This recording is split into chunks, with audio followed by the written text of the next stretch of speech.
지난주에 있었던 학점 포기 신청. 그런데 재수강과 학점 포기 사이의 사각에서 불편함을 겪은 학생들이 있었는데요. 자세한 사항 이종훈 기자가 취재합니다. 오는 31일까지 1학기 휴복 학생 의료 회비 납부를 받습니다.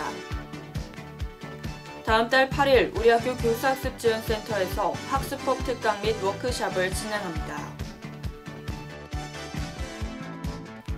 다음 달 17일까지 제20회 전국 대학생 모의 유엔회의에 참여할 학생을 모집합니다. 오는 31일까지 경희대학교 학군단에서 학군사관 후보생을 모집합니다. 국제교육원에서 2014학년도 외교관 대상 한국언어문화연수 도우미를 모집합니다. 이상은 이 시간 주요 뉴스입니다.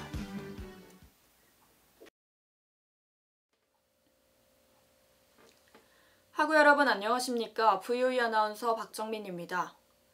요즘 일어나고 있는 교내외 다양한 소식들, 이번 VOE 종합뉴스를 통해 알아보도록 하겠습니다. 새학기가 시작되자마자 강의실마다 빽빽하게 들어선 사람들 때문에 불편함 많이 겪으셨을 겁니다. 실제로 여기저기에서 원성이 터져나오고 있는데요. 대형 강의의 문제에 대해 윤다슬 기자가 보도합니다. 대형 강의로 인해 학우들이 받는 피해가 심각한 것으로 드러났습니다. 총학생회에서 진행한 경희신문고에는 모두 2,749명의 학우들이 대형 강의에 대한 불만을 접수했는데요. 열악한 강의 환경과 수업의 질에 대한 불만이 주를 이뤘습니다. 후마니타스 칼리지의 대형 강의와 관련된 자료를 살펴보면 2013년 1학기 대비 강좌 수는 104개가 축소됐지만 130명 이상 대형 강의는 1개에서 40개로 늘어났습니다. 갑작스럽게 강좌 수가 줄어드는 과정에서 대형 강의가 증가한 겁니다. 강의 여건이 마련되지 못해 수업을 듣기 어렵다는 불만이 나오고 있는 현 상황에서 학교 측의 신속한 대응이 필요해 보입니다. VOE 뉴스 윤다슬입니다. 지난주까지 1학기 학점 포기 신청이 가능했습니다. 그런데 재수강과 학점 포기 신청이 모두 불가능해 답답해했던 학우분들이 많았는데요. 두 제도 사이의 사각에 있는 학생들의 불편함에 대해 이종훈 기자가 분석합니다. 지난 21일까지 가능했던 1학기 학점 포기 신청.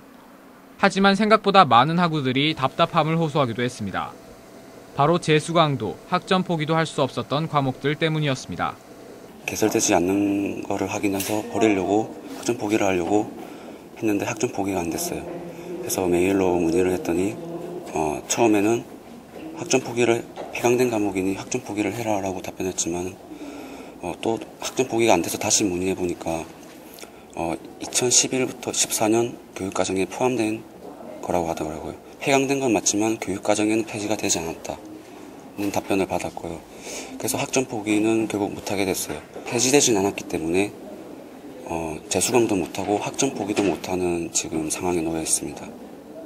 현 제도상 한 번 취득한 과목의 학점은 두 가지 방법으로 수정할 수 있습니다. 개설되어 있는 과목의 경우 재수강으로, 학사제도에서 폐지된 과목은 학점 포기로 가능합니다. 하지만 폐지가 되지 않아 포기할 수도 없고 개설이 되지 않아 재수강을 할 수도 없는 경우가 문제인 겁니다. 이에 대해 학사지원처에선 한 번 취득한 성적은 바꿀 수 없는 것이 원칙이며 그 예외인 학점 포기 제도가 모든 범위를 포함할 수는 없다고 밝혔습니다. 하지만 학습 자체의 성취도 향상이 목적인 재수강 제도와는 달리 학점 포기 제도는 그 자체로 학우들의 성적상의 이익이 취지에 포함됩니다. 그런 제도 내에서 어떤 과목은 포기가 되고 어떤 과목은 되지 않기 때문에 논란의 소지가 있는 겁니다. 그나마 현행 제도에선 존재하는 4학년 이상 재학생에 대한 예외가 2016년부터 실시될 제도에선 사라질 예정이어서 일부 학년의 재학생들은 더욱 혼동을 겪게 됐습니다. 물론 1차적으론 만족할 만한 점수를 획득하지 못한 학생들에게 그 책임이 있을 겁니다. 하지만 분명 제도상의 허점도 존재하는데요. 학교가 학생들의 학업 성취도와 취업상의 이익을 목적으로 만든 제도니만큼 그 제도 내에서 불이익을 받는 일은 없어야 할 겁니다. VOE 뉴스 이종훈입니다. 지난달에 있었던 경주 마우나 리조트 참사. 얼마 전 교육부는 이에 대응하는 새로운 지침을 내놨습니다. 하지만 이 지침이 핵심을 비껴가는 대책이란 지적이 많은데요. 이종훈 기자가 알아봤습니다. 지난달 17일에 있었던 경주 마우나 리조트 체육관 붕괴 사건. 당시 신입생 환영 행사를 위해 와 있었던 학생들 10명이 사망하고 100여 명이 부상당하는 큰 사고였는데요. 100여 명의 대학생 사상자를 낸 경주 리조트 체육관 붕괴 사고의 후속 대책을 교육부가 내놨습니다. 학생회 단독으로는 신입생 환영회를 이 같은 일을 막기 위해 교육부는 어제 각 대학의 앞으론 학생회가 신입생 환영 행사를 주최하지 못하게 하는 지침을 전달했습니다. 하지만 각 대학에선 반응이 엇갈리고 있는데요. 우선은 교육부 지침에 대해서는 어쨌든 교육부가 해야 될 역할과 책임을 이제서야 좀 하고 있구나라고 생각을 하는데요. 하지만 그 학생회가 주관하는 행사를 원천적으로 금지하고 만약에 학생회가 주관하는 행사에서 사고가 발생했을 시에 어떤 제재를 가하겠다라고 하는 거는 어떤 학생회 사회의 자율성을 침해하는 것에 우려가 좀 있지 않나라고 생각을 합니다.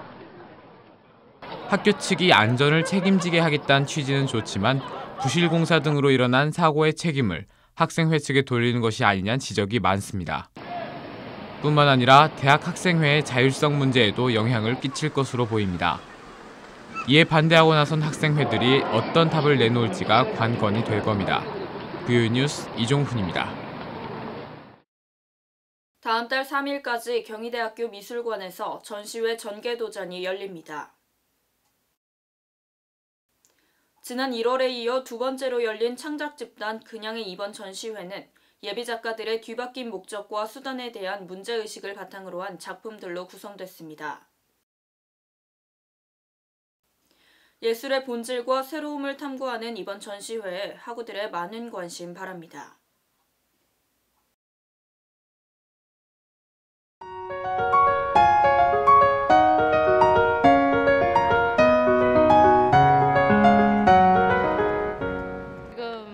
저는 4학년인데 1학년 때 마지막으로 왔었는데 다시 오니까 되게 좋아요. 화창하고. 네. 이제 봄도 왔고 막 놀러 다닐 수 있는 그런 날씨가 되니까 이제 재밌는 일이 많아질 것 같아요. 날씨가 일단 따뜻해져서 너무 좋고요. 앞으로도 계속 좋은 날이 이렇게 많았으면 좋겠어요.